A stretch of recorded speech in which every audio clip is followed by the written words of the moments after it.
नमस्कार किसान भाइयों, मैं doctor Lomash Kumar, assistant professor कीट विज्ञान विभाग। आज हम एक बड़े ही महत्वपूर्ण विषय पर चर्चा करने जा रहे हैं, जिसका नाम है safe and judicious use of pesticide. का मतलब है कि सुरक्षित एवं अनुप्रयुक्त इंसेक्टिसाइड हो, कोई फंजीसाइड हो या कोई हर्बिसाइड हो, उसका अनुप्रयुक्त उपयोग।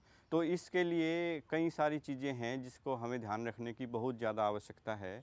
जैसे कि हम सुरक्षित किस तरह से हम कोई भी पेस्टिसाइड का उपयोग कर सकते हैं और उसकी एक अनुपयुक्त डोज, जिसको हम मात्रा कहते हैं, उसका ही प्रयोग करना चाहिए। जैसे कि हम लोग जानते हैं कि आज का जो फूड न्यूट्रिशन रिक्वायरमेंट है या खाद्यान्न उत्पादन की जो क्षमता है, वो हमारी जो मृदा है उससे एक लिमिट से ज़्यादा हम नहीं ले सकते। लेकिन दूसरे चीज़ें उपयोग करके, जैसे कि हम उन्नत बीज या फिर एक समुचित उपयोग करने के लिए पेस्टिसाइड की ज़रूरत पड़ती है, जिससे कि हम अपनी खाद्यान्न की जो फसलें हैं उनका उत्पादन बढ़ा सकते हैं। तो इन पेस्टिसाइड को यूज़ करने का मतलब ये है कि लगभग 20 से 30% जो हमारा उत्पादन है वो हम बढ़ा सकते हैं एक पेस्टिसाइड की सेफ और ऑप्टिमम अनुपयुक्त डोज की और मात्रा का प्रयोग करके। तो उसके लिए सबसे पहली चीज़ है कि हमें ये पता होना चाहिए कि सेफ़ यूज़ हमें किस तरह से करना है, कौन से पेस्टिसाइड हैं जो कि सेफ़ हैं हमारे लिए और कौन से ऐसे हैं कि जो ज़्यादा मात्रा में अगर यूज़ करते हैं तो वो नुकसानदायक भी हो सकते हैं। तो उसके लिए कुछ वैज्ञानिक क्राइटेरिया दिए गए हैं, जिसको मैं आप लोगों को दिखाना चाहूँगा। जैसे कि सबसे पहले एक, अगर हम किसी एक इंसेक्टिसाइड का जो बोतल है उस पर एक लेबल लगा होता है, उस लेबल के ऊपर एक ट्रायंगल लगा है, तो सिंपली बड़ी आसानी से हम उस चीज़ को पहचान सकते हैं कि ये जो इंसेक्टिसाइड है या हर्बिसाइड है ये सेफ़ है या नहीं है। तो जैसे इसमें रेड ट्रायंगल यहाँ पे दिखाई दे रहा होगा आपको, तो ये जो रेड ट्रायंगल है इसका मतलब है कि ये अत्यधिक मात्रा में नुकसानदायक और हार्मफुल है। तो इसके यूज़ के लिए आपको एक जो डोज इसका रिकमेंड किया गया है, साथ में इसका जो लेबल है उसके ऊपर ये भी बताया गया है कि ये किस फसल में यूज़ करना है और किस कीड़ा या कोई बीमारी है उसके अगेंस्ट ही आपको यूज़ करना है। तो अगर हम बात करें वैज्ञानिक पद्धति की, तो इसमें एक LD50 ओरल होता है और एक डर्मल होता है। तो इसका मतलब है कि ये एक्सट्रीमली टॉक्सिक है, जो रेड ट्रायंगल इसमें दिखाया गया है। दूसरा, अगर मैं बात करूं, इसका LD50 का वैल्यू वो वेरी करता है 1 to 50। दूसरा, एक दूसरा कैटेगरी है जिसमें हम कहते हैं कि हाईली टॉक्सिक, दैट इज़ आपका जो येलो ट्रायंगल इसमें दिखाया गया है, तो इसके बेस पे आप आसानी से पहचान सकते हैं। इसके बाद एक तीसरा आता है जिसको हम ब्लू कलर का ट्रायंगल, जिसमें हर्बिसाइड है, इंसेक्टिसाइड है या फंजीसाइड है, उसके ऊपर, यानी कि ये येलो से जो हमारा पीला कलर का जो ट्रायंगल है इस बोतल पे, उससे ये कम टॉक्सिक है, यानी कि जो ये कम विषैला है। एक चौथी कैटेगरी और होती है जिसको हम कहते हैं कि green label insecticide. Green label insecticide के ऊपर हरे रंग का, ग्रीन कलर का ट्रायंगल बना होता है, जिसका मतलब है कि ये लीस्ट और कम से कम विषैला है ह्यूमन बींग्स के लिए और जो हमारे नेचुरल एनिमीज़ हैं उनके लिए, साथ ही ये ह्यूमन बींग्स के लिए और हमारे एनवायरनमेंट के लिए भी लीस्ट टॉक्सिक है, और यू कैन से दैट कि ये नियर टू सेफ़ है। तो इसके बाद हमारा पर्पज़ आता है कि हम इन इंसेक्टिसाइड को यूज कैसे करें। यूज करने के लिए कुछ महत्वपूर्ण बातें हैं जिनको किसान भाइयों को बड़े ही विशेष रूप से ध्यान रखना चाहिए।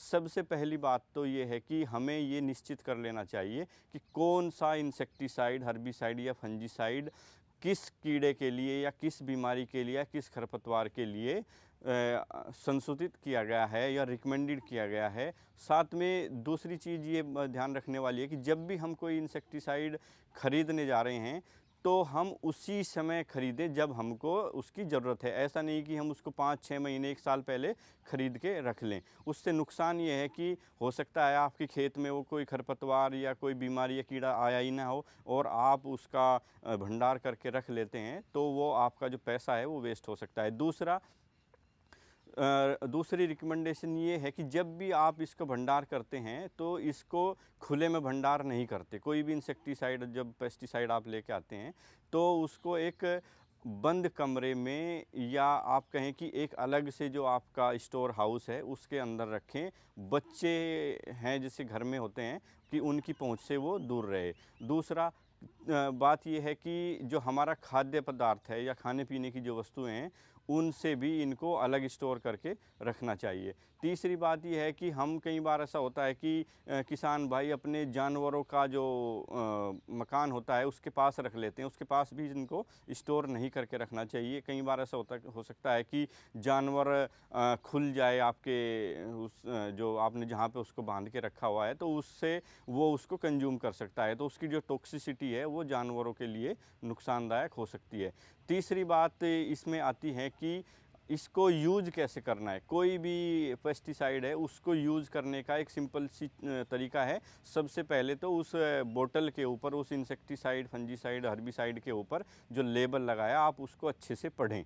उसको पढ़ने के पश्चात उसकी जो कैटेगरी है और जो एक डोज संशोधित की गई है, रिकमेंड की गई है, उसी मात्रा में आप उसको यूज़ करें। अगर आप जो डोज रिकमेंड की गई है उससे ज़्यादा यूज़ करते हैं तो उसका नुकसान ये हो सकता है कि आपकी फसल में कोई फाइटोटॉक्सिसिटी हो सकती है, या उसके अलावा कोई और उसका बैड इम्पैक्ट हो सकता है, इसमें डिफॉर्मेशन हो सकता है, या फिर ऐसा हो सकता है कि जो आपकी पैदावार, जो फसल तैयार होने वाली है वो जल जाए या उसमें फाइटोटॉक्सिसिटी हो जाए। उसके बाद यूज़ करने की बात है। जब भी किसान भाई कोई भी पेस्टिसाइड यूज़ करने जा रहा है, उसका उपयोग करने जा रहा है, तो सबसे पहले तो उसको जो प्रोटेक्टिव क्लोथ्स आते हैं, जिसको हम एक तरह से गाउन कहते हैं, उसको पहनना चाहिए। दूसरा, हाथ में ग्लव्स ज़रूर पहनने चाहिए। और तीसरा, आँखों के ऊपर गोगल्स और मास्क ज़रूर लगाना चाहिए। जब आप पेस्टिसाइड का यूज़ करने जा रहे हैं फील्ड में, उस टाइम एक बात ये भी रखनी चाहिए कि हवा के विपरीत पेस्टिसाइड का स्प्रे न करें। पेस्टिसाइड का स्प्रे हवा के अनुसार ही करें। उससे फ़ायदा ये होगा कि जो भी स्प्रे करने वाला आपका वर्कर है या किसान भाई है, वो उसको इनहेल नहीं कर पाएगा और उसके अंदर टॉक्सिसिटी या उसके पॉइजनिंग सिम्टम्स आने के बहुत कम चांसेस हैं, क्योंकि जब वो इनहेल ही नहीं होगा, उसके शरीर के अंदर ही नहीं जाएगा, तो चांसेस ये हैं कि वो पॉइजनिंग उसको नहीं होगी।